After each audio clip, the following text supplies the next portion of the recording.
할렐루야. 오늘도 복된 월요일입니다. 성령 하나님께서 우리와 함께 하십니다. 주님과의 친밀함 속에 누리는 참된 평안과 안식이 오늘 하루 우리 삶 가운데 충만하게 임할 것입니다. 8월 23일 월요일 아침 예배 성삼위 하나님께 올려드립니다. 우리 다 함께 사도신경으로 신앙을 고백하며 이 아침을 시작하기 원합니다. 전능하사 천지를 만드신 하나님 아버지를 내가 믿사오며 그 외아들 우리 주 예수 그리스도를 믿사오니 이는 성령으로 잉태하사 동정녀 마리아에게 나시고 본디오 빌라도에게 고난을 받으사 십자가에 못 박혀 죽으시고 장사한 지 사흘 만에 죽은 자 가운데서 다시 살아나시며 하늘에 오르사 전능하신 하나님 우편에 앉아 계시다가 저리로서 산자와 죽은 자를 심판하러 오시리라.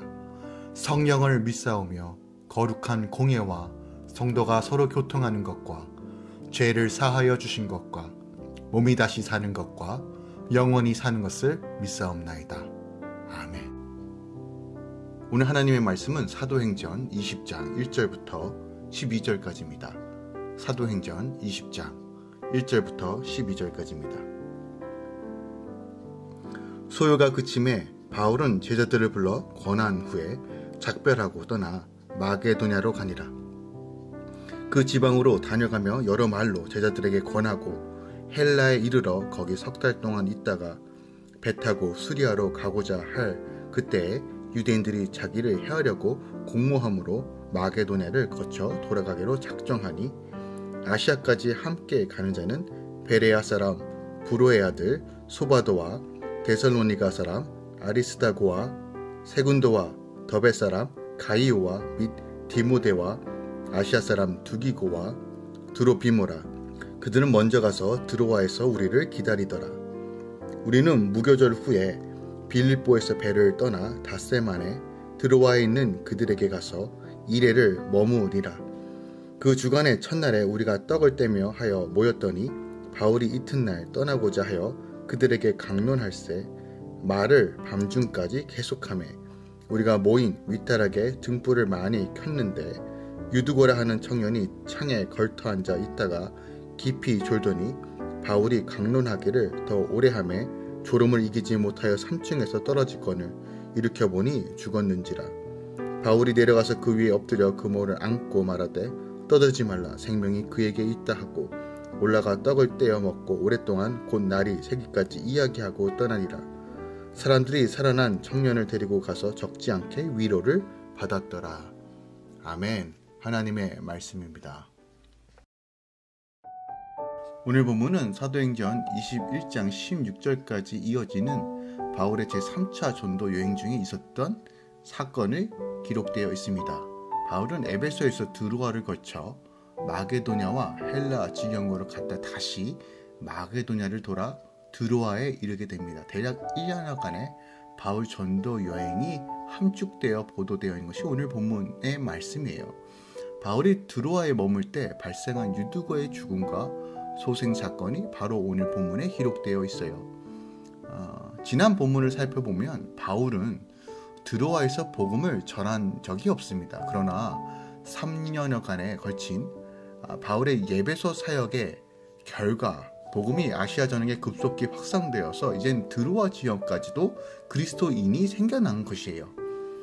이에 바울은 드로아에 머무는 일주일 동안 열심히 말씀을 강론했고 떠나기 전날인 주일에는 신자들과 떡을 떼며 밤이 눕도록 강론하였습니다. 그런데 이날 밤에 사건이 하나 발생하였는데 바로 그리스도인 중에 유두고라는 청년이 바울의 설교를 듣기 위해 모인 많은 사람들로 인해 아마도 환기를 위해 창문을 열어놓았을 거예요. 그 창문 틈에 걸터 앉았는데 그만 졸다가 추락하여 죽게 됩니다. 이러한 유두고의 죽음은 한창 타오르는 복음의 열기에 찬물을 끼얹는 것뿐만이 아니라 또한 드로아 교회에 큰 시련을 가져다줄 심각한 문제였어요. 그러나 이 사건은 바울이 성령의 능력으로 유두고를 다시 살림으로 드로아 교회 성도들이 살아계신 하나님의 능력을 체험하는 계기가 됩니다. 즉 드로아 교회를 와해시키려고 했던 악의 관계는 하나님의 능력으로 오히려 드로아 교회가 더욱 든든하게 서게 되는 계기를 제공하게 된 것이에요. 특별히 유두거의 소생을 경험한 드로아 교회 성도들은 앞으로 올 고난과 핍박 속에서도 부활과 영생의 소망을 가지게 되므로 어떠한 일이 생기더라도 인내하며 나갈 수 있는 근간이 만들어진 것에 대해서 오늘 매우 중요한 사건이라는 거죠. 이처럼 하나님께서는 모든 악한 자들의 관계까지도 하나님의 선하신 계획으로 성취하는 방편으로 사용하신다는 것을 오늘 본문을 통해서 우리가 확인해 볼 수 있습니다. 그러므로 성도들은 어떤 상황 속에서도 하나님의 섭리의 손길을 바라보며 소망을 잃지 말아야 할 것입니다. 오늘 본문을 통해서 우리가 조금 더 깨닫고 적용해야 할 말씀이 무엇이 있을까요? 7절, 8절을 보면 당시 드로아에 모였던 예배 모임의 규모와 분위기가 어떠했는지를 우리가 좀 짐작할 수 있어요.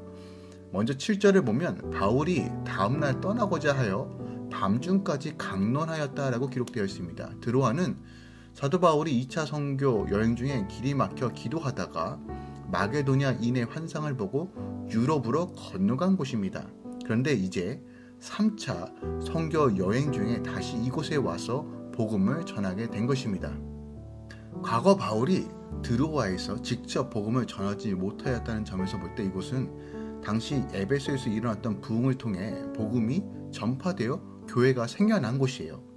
바울은 자신이 복음을 직접 전하지도 않았음에도 불구하고 교회가 생겨났다는 이 소식을 듣고 얼마나 고무되었을까를 한번 생각해 봅니다. 그리고 하나님의 말씀에서 얼마나 갈망하고 갈급해 있는지, 이런 분위기 속에서 지금 바울이 직접 말씀을 전하고 있는 거예요. 바울은 이런 기쁨과 더불어 다음 날이면 이곳을 떠나야 하는 아쉬움 속에서 시간 가는 줄도 모르고 그들과 교제하며 말씀을 강론한 것이에요. 또한 52절 이하에 보면요, 바울은 자신이 예루살렘에 도착할 때 어떤 일들이 일어날지 어느 정도 예상하고 있었어요.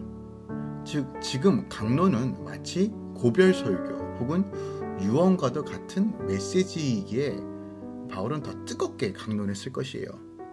또한 본문을 통해 알 수 있는 것은 8절에 보면 윗다락까지 등불을 밝혔다라고 되어 있습니다. 그리고 9절에 보면 유두거라는 청년이 3층 창가에 앉았다라고 합니다. 이 기록을 보아 드로아 집회에는 상당히 많은 사람들이 모였다는 것을 알 수 있어요. 그러니까 3층까지 꽉 차도록 많은 사람들이 주님께서 부활하신 날을 기뻐함으로 함께 모인 것이에요. 그리고 주님의 죽으심을 기념하는 떡을 떼며 불을 토한 듯한 사도 바울의 증거를 밤이 늦도록 듣고 있었던 것입니다. 즉 지금 드로아의 집회는 말씀으로 충만했고 또 말씀을 사모하는 성도들의 열기로 가득했다는 것이에요. 그런데 이러한 현상은 드로아뿐만이 아니라 도시 곳곳마다 세워진 초대교회에서 늘 일어났던 일이었어요. 로버트 D. 하이들러의 메시아닉 교회라는 책을 살펴보면 초대교회는 크게 두 가지 형태로 존재하였다라고 기록되어 있습니다. 즉 가정교회와 대규모 집회로서 그들이 모였고 예배했다는 것을 우리가 확인해 볼 수 있어요. 그들은 토요일 저녁 안식일 날 예수께서 부활하신 오늘날 일요일에 늘 모여 함께 춤추고 각종 악기로 하나님을 뜨겁게 찬양하였고 하나님의 영광과 임재가 손에 잡힐 듯한 경험들을 늘 했었다라고 기록되어 있어요. 정말 놀라운 기적과 이적이 날마다 일어났고 여러 가지 사건들이 또한 증언들이 고증을 통해서 지금 증명되고 있습니다. 즉 초대교회의 가장 큰 특징은 어떤 형식에 따른 예배가 이루어진 것이 아니라 하나님의 얼굴을 구하고 성령 안에서 뜨거운 예배, 말씀에 대한 사모가 늘 일어났던 것을 우리가 알 수 있다는 거예요. 실질적으로 마태복음 18장 20절에 두세 사람이 내 이름으로 모인 것이 나도 그들 중에 있느니라 라는 것을 늘 경험하는 예배를 드렸다는 것이에요. 사도행전 역사와 기록을 통해 우리가 무엇을 회복해야 되는지를 다시 한번 우리는 깨달아야 합니다.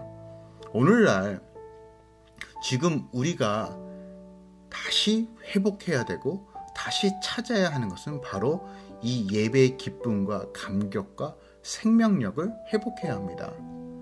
이것은 어떤 전통이나 관습이나 예배 순서나 이런 것들을 회복하라는 얘기가 아니라 예배 가운데 하나님과의 친밀함을 회복하고 예배 가운데 다시 한번 하나님과 하나 되는 놀라운 연합과 은혜, 그 감격을 회복해야 될 때라는 것이에요.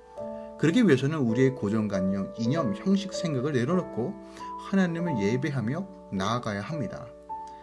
시편에서 우리가 어떻게 하나님을 찬양해야 되는지, 어떻게 예배해야 되는지를 분명히 기록하고 있어요. 비파와 수금으로 춤추며 노래하며 손뼉치며 손들고 일어나서 다양한 방식으로 하나님을 찬양하며 주의 이름을 높여드리는 많은 내용들이 기록되어 있습니다. 그리고 실질적으로 초대교회에는 가정에 들어갈 때 모든 사람들이 함께 두 손을 높이며 춤을 추며 하나님을 높이고 찬양했다는 거예요. 근데 오늘날 우리가 이런 시편의 기록들을 보면서 그래 이렇게 예배하는 것이지 머리로는 알지만 이 기록들을 단지 피상적으로 생각하고 자신에겐 적용하려고 하지 않아요. 물론 민족마다 특색이 있고 또한 문화의 특징들이 있는 것은 사실입니다. 하지만 본질이 무엇입니까? 하나님 앞에 마음과 뜻을 다하여 다 내어드리고 주님을 예배하고 찬양하는 것, 이것이 본질 아니겠습니까? 오늘 본문을 보이는 생동감이 무엇입니까? 말씀에 대한 사모함, 예배에 대한 뜨거움이 보이지 않습니까? 바울이 직접 세우지 않는 교회예요. 하지만 복음이 흘러가니 드로아 공동체를 만들게 되었고 하나님을 향한 열망과 목마름으로 가득한 이 현장을 통해 주님은 오늘날 몸낸 교회에게 말씀하시는 거예요. 영과 진리로 예배함이 회복될 때 우리 삶에 죽은 것들이 살아나는 놀라운 일들이 일어납니다. 그것이 바로 오늘 본문의 유두고의 소생사건인 거예요. 이 사건을 이 대면적으로 이 본문을 통해서 우리에게 보여주고 있는 겁니다. 실질적으로 하나님을 사모하고 말씀을 사모하고 진실되게 영과 진리로 예배할 때 그 예배의 생동감이 생명력이 회복되어졌을 때 어떠한 일들이 실질적으로 일어나는지가 오늘 유두고의 소생 사건이라는 거예요. 사도행전 2장 46절에서 47절은 이렇게 말합니다. 날마다 마음을 같이하여 성전에 모이기를 힘쓰고 집에서 떡을 떼며 기쁨과 순전한 마음으로 음식을 먹고 하나님을 찬미하며 또 온 백성에게 친송을 받으니 주께서 구원받는 사람을 날마다 더하게 하시느니라. 지금 할렐루야 교회가 또한 지금 주님의 몸된 교회들이 회복해야 하는 것은 바로 이것입니다. 우리가 코비드 때문에 모이지 못한다, 바이러스 때문에 두려워한다, 이 정도면 됐지, 온라인으로 기도해도 되지, 온라인으로 예배해도 되지, 네 맞습니다. 그래도 돼요. 하지만 여러분 기억하세요. 때로는 우리가 육신을 쳐 우리의 마음과 진실되게 하나님 앞에 나아가기 위해서는 반드시 모여야 되고 주의 전을 사모해야 되고 함께 예배해야 되며 내 마음 가운데 임재하시는 하나님을 갈망하고 그 충만함을 사모함으로 예배해야 된다는 거예요. 주의 전을 사모함으로 함께 모여 교제하며 하나님을 찬미하며 진정한 예배가 회복되어졌을 때 오늘 어떤 일이 벌어진다고요? 죽었던 것이 살아난다는 것이에요. 오늘 이 아침에 다시 한번 우리 안에 이런 사모함이 일어나기 원합니다. 주의 전을 사모하고 예배를 갈망하며 그 예배 가운데 임재하신 하나님을 바라보며 나아가길 원합니다. 때론 주님께서 마음 주실 때 함께 저녁에 나와 기도하시고 또한 각자의 삶의 영역에서 골방에서 기도하시고 예배하시고 또한 그 사모하는 마음으로 주의 공동체에 나와 주의 예배 때 함께 주님을 예배하며 날마다 삶으로 예배하는 삶이 회복되어졌을 때 우리 삶 가운데 어떠한 일이 일어날까요? 오늘 유두고와 같은 일들이 일어날 것입니다. 함께 믿음으로 선포하며 주님을 바라보며 주님 내 삶 가운데 내 가정 가운데 직장 상황 가운데 늘 예배가 회복되어지는 삶을 살기 원합니다라고 선언하시고 행하는 삶 사시길 예수 그리스도로 부탁드립니다. 특별하게 이 아침에 함께 기도하기 원하는 것은 이 땅을 위해서 기도해 주시길 부탁드립니다. 곧 선거철인데요. 하나님께서 계획하신 뜻대로 이 캐나다가 온전히 세워지길 소망하오니 주여 주님께서 뜻하신 주의 사람들을 통해서 이 날을 이끌어 달라고 또한 우리 다음 세대를 위해 기도해 주시기 부탁드립니다. 우리 아이들 지금 수련회 준비 중에 있고 또 화요일 수요일 수련회 가고 있는데 우리 아이들을 위해서 기도해 주시고 또한 이 땅에 있는 다음 세대를 위해 기도해 주시기 부탁드립니다. 또한 한 번 더 아프가니스탄을 위해서 기도해 주시기 부탁드립니다. 그곳에 여전히 있는 교회들과 교회 지도자들과 주의 자녀들을 위해 꼭 중보해 주시길 부탁드립니다. 기도하겠습니다. 사랑하는 주님, 오늘 생명이 주님께 있음을 선언하고 또한 주의 말씀을 갈망하며 주의 공동체가 예배가 회복되어지고 말씀을 사모함으로 주를 바라봤을 때 어떠한 일들이 일어나는지를 오늘 본문을 통해서 우리가 확인합니다. 주님, 우리 안에 다시 한번 2세기 교회 운동이 일어나길 원합니다. 주의 말씀을 더 하나라도 더 알기 위해 갈망하고 주를 예배하기 위해 모든 것을 내어드리며 주를 바라보고 찬양하고 찬미했던 1세기 교회 모습이 오늘날 우리의 공동체, 거룩한 공동체의 모임이 되길 원합니다. 또한 우리의 모든 셀그룹의 모임이 되길 원합니다. 성령 하나님 인도하시고 우리 안에 불타는 심령을 허락해 주시고 하나님 나라와 의와 주의 얼굴을 구하며 주의 전을 사모하며 예배하며 우리 삶 가운데 예배가 삶이 되는 이 놀라운 훈련들이 일어나게 하여 주시옵소서.